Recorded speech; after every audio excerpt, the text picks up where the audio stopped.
Once again, warm welcomes to you to our official YouTube channel of Mahatma Gandhi शिक्षण संस्थान पर फिर आप सभी का स्वागत है हमारे इस ऑफिशियल YouTube चैनल पर। In today's video, we are going to discuss over here that is chapter 2 history for standard 7 and this is for day 4. This is for day 4. यदि आपने अब तक डे 1, डे 2, डे 3 के video को नहीं देखा है तो आप हमारे प्लेलिस्ट में जाए, वहां हमारी वीडियो है, हम सारे वीडियो को आप वहां से देख सकते हैं। My dear student, our chapter is the regional kingdom 1 and in this video we are going to discuss over here about Mahmood of Ghazni, Mahmood of Ghazni, Mohammad Ghori वगैरह के बारे में यहाँ पढ़ा जाएगा। इन हिस्ट्री अपने आप में एक बहुत इंटरेस्टिंग सब्जेक्ट है। वीडियो को शुरू से लेकर अंत तक देखिएगा, काफी मजा आने वाला है आपको। और साथ ही साथ लाइक, शेयर और सब्सक्राइब जरूर कर दें। सब्सक्राइब बटन के बगल में बेल आइकन होगी, उसे आप प्रेस कर दें ताकि वीडियो का नोटिफिकेशन आपको जाता है। हमारे जितने नए वीडियो होंगे उसके सारे नोटिफिकेशन आपको जाता है। तो without wasting our time, once again we are going to discuss about Mahmud of Ghazni, about Mahmud of Ghazni. Sir, Mahmud was the ruler of Ghazni. Ruler dynasties के बारे में लास्ट वीडियो में आपने देखा होगा, वीडियो नंबर 3 में। वीडियो नंबर 3 मतलब डे नंबर 3 में आपको मिला होगा गजनी की डायनेस्टीज के बारे में। तो गजनी डायनेस्टीज के बारे में हम लोगों ने जो पढ़ा था, उसका पहला रूलर जो था, पहला रूलर आई मीन टू से एक मोस्ट पावरफुल रूलर जो थे वो महमूद था। और ये अब तो इंडिया में है नहीं, तो अब ये अफगानिस्तान में है। तो अफगानिस्तान अक्सर जो हमारे यहाँ शासन किए तो वो तो अफगान मतलब नॉर्थ इंडिया के उधर जो पार से ही आए थे। जैसे मुगल डायनेस्टीज की अगर बात करें तो उस साइड से ही आए थे, काबुल से। तो अफगानिस्तान की राजधानी है आज काबुल बेटा। ही हर्ड, वो उसकी एक मंशा थी। क्या मंशा थी? तो वो अपने आर्मी को बढ़ाना चाह रहा था। क्या चाह रहा था? कि इसकी आर्मी जो दुनिया की सबसे मोस्ट पावरफुल आर्मी हो। जैसे हाल की अगर घटना देखे 1 सेंचुरी पहले की, तो 1 सेंचुरी हुआ भी नहीं है, तो लगभग 70-80 वर्षों के पहले की अगर घटना देखे तो एडोल्फ हिटलर को जिस तरह हम लोग देखते हैं उसी तरह। हालांकि एडोल्फ हिटलर तो डिक्टेटर्स थे, डिक्टेटरशिप में उनकी शासन चल रही थी और डिक्टेटर्स डिक्टेट करके ही पूरे देश को चलाते थे। उनका तो कहना था कि I am the my self is the law, I am the state, my self is the law. मतलब मैं ही अपने आप में राज्य हूँ और मैं ही कानून, जो मुंह से निकल गया वही कानून है। तो वो भी अपनी आर्मी को बढ़ाना चाह रहा था। वो चाह रहा था कि हमारी आर्मी पावर बहुत मोस्ट पावरफुल हो दुनिया के हर एक इलाके पर। हालांकि it was thought by all the rulers. वो तो इन्वेडिंग करते थे, मतलब एक दूसरे पर कब्जा करते थे। तो आर्मी का हेल्प तो लेना ही पड़ेगा, तभी जाकर उसका शासन बढ़ेगा, शासनकाल बढ़ेगा, राजगद्दी रहेगी, एरिया बढ़ेगी। तो सारी बातें आर्मी पर ही डिपेंड थी, एडमिनिस्ट्रेटिव पावर पर ही डिपेंड थी। तो एडमिनिस्ट्रेटिव पावर को इंक्रीज करना चाहता था day by day. In that cases उसके पास पैसा चाहिए। आर्मी को बढ़ाने के लिए हमारी इंडियन गवर्नमेंट आज ही चाहेगी कि इंडिया में 5 करोड़ या 10 करोड़ और आर्मी हो जाए। तो क्या करें? सरकार को उनको वेतन देना है, उनके फिर रख रखाव करना है, रहने की सुविधा देनी है उसको। इसी औजार मतलब जो आई मीन टू से कार्ट्रिज जो होते हैं, कारतूस, गोली, बंदूक, ये सब उन्हें देना है, मेंटेन करना है। तो करना थोड़ा मुश्किल हो जाएगा। इंडियन गवर्नमेंट के ट्रेजरी पर बहुत असर पड़ सकता है। तो उनको पैसा चाहिए था। इसी तरह महमूद को भी।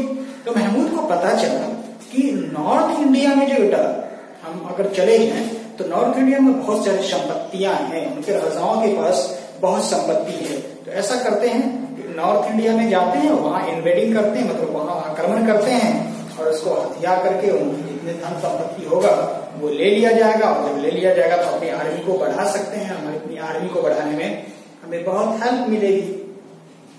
इसीलिए बेटा वो कहाँ आते हैं? इंडिया आते हैं। और जब इंडिया आ जाते हैं तो इंडिया में उनका अटैक होता है। सबसे पहले नॉर्दर्न इंडिया आते हैं। कौन सा इंडिया आता है बेटा? नॉर्थ इंडिया में आते हैं। और नॉर्थ इंडिया में उनका डिसीजन था, हमने यहाँ लिख भी दिया है, that he decided to raid here and collect many money to raise the power of his army. पैसा यहाँ से लेना और वेल्थ यहाँ से, संपत्ति यहाँ से ले जाना और अपनी आर्मी पावर को बढ़ाना उनकी सबसे बड़ी इच्छाएं थी, डिजायर। आर्मी क्यों बढ़ाएगा? एरिया बढ़ाने के लिए सिंपली। तो देखिए एक बहुत अच्छी बात दी गई है कि अपने 26 साल के शासन काल में बेटा, मात्र 26 ईयर के शासन काल में, in the span of 26 years, 26 वर्षों के शासन काल में, ही इन्वेडेड इंडिया 17 टाइम्स, 17 दफा भारत पर आक्रमण किया उन्होंने। उनकी जो लाइफ स्पेन थी, लाइफ स्पेन नहीं कह सकते हैं, किंगडम की स्पेन जो थी वो 1000 से लेकर 1026 तक थी। किंगडम, क्योंकि उनकी मृत्यु तो हालांकि 1030 में होती है, स्पेन के बाद 3-4 साल के बाद उनकी मृत्यु होती है।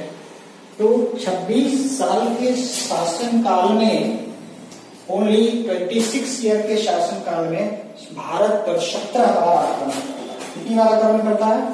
17 दफा आक्रमण करता है। और शासन काल कब से कब तक करता है? ये याद रखना है, एग्जाम पॉइंट ऑफ व्यू से बहुत इंपॉर्टेंट है। 1000 से लेकर 1000 to 1026 इसको पढ़ सकते हैं, 1026 1000 to 1026 तक उनका शासन काल था। पहला जो अटैक करता है वो पंजाब में करता है, फर्स्ट रेड, जो हिंदुइज्म, जो हिंदुस्तानी किंगडम थे उस पर करते हैं। वहां पर उस वक्त हुआ करते थे जयपाल, आनंदपाल। तो जयपाल और आनंदपाल को वो हराता है, डिफीट करता है, और वहां से सलामी के तौर पर, मतलब सलामी के तौर पर आई मीन टू से है कि उस पर कब्जा कर लिया, अटैक किया और जयपाल और आनंदपाल को हरा दिया। उसके बाद उन दोनों ने उनके सामने घुटने टेक दिए। घुटने टेकने के बाद जो उनकी संपत्तियां थी, उनकी संपत्तियों में से जो महंगे महंगे प्रीशियस सारी संपत्तियां को ले लिए, मनी ले लिए, सारी जो ज्यादा पावर थी, सारा पावर उन्होंने हराने के बाद सलामी के तौर पर बहुत सारा सामान या संपत्तियां उससे ले ली। उसके बाद सिर्फ उतना ही नहीं, जो भी टेम्पल्स थे, कि पुराने समय में जो हिंदुइज्म थे या जो राजा हुआ करते थे, उन्होंने मंदिर जो बहुत प्रीशियस स्टोन का मंदिर बनवाया था, बहुत खजाना। आज भी इंडियन गवर्नमेंट के लिए टेम्पल एक कमर्शियल बिजनेस है। अगर बालाजी टेम्पल को ले लें या फिर वहां साईं टेम्पल को ले लें या कोणार्क टेम्पल को ले लें, या फिर अगर यहाँ बात कर लें जो वैष्णो देवी है, वैष्णो देवी की बात करें, this all are under the government of India. क्यों? क्योंकि उससे करोड़ों अरबों की इनकम है, एक मंथ की करोड़ों अरबों की इनकम है, करोड़ों अरबों में चलती है वहां, तो पैसे सारे उनके होते हैं। तो महमूद भी बहुत सारे रिच टेम्पल जो इंडिया में था उस पर अटैक किया। उनका रेड जो था मथुरा में था, कन्नौज में हुआ। मथुरा और कन्नौज में 1018 में उनका रेड हुआ था। रेड मतलब आक्रमण किया उस पर। उसके बाद सोमनाथ टेम्पल कहाँ था? Where is Somnath temple? Somnath temple is situated in Gujarat. Somnath temple is situated in Gujarat and here Mahmud was raided by Mahmud in 1026. Are you getting me? Okay.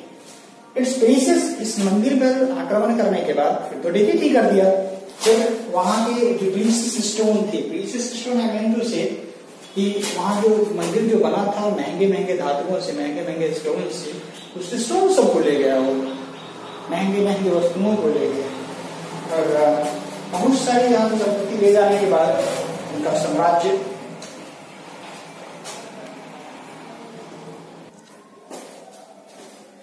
जो उनके लाइट चली गई थी, जो उनके प्रीशियस स्टोन थे, उन सारे प्रीशियस स्टोन को यहाँ से ले गए और बहुत सारी संपत्ति भारत से आक्रमण के बाद वो उठा कर ले गए अफगानिस्तान। और अफगानिस्तान क्या, भारत में भी नॉर्दर्न इंडिया में बहुत सालों तक शासन किया उन्होंने।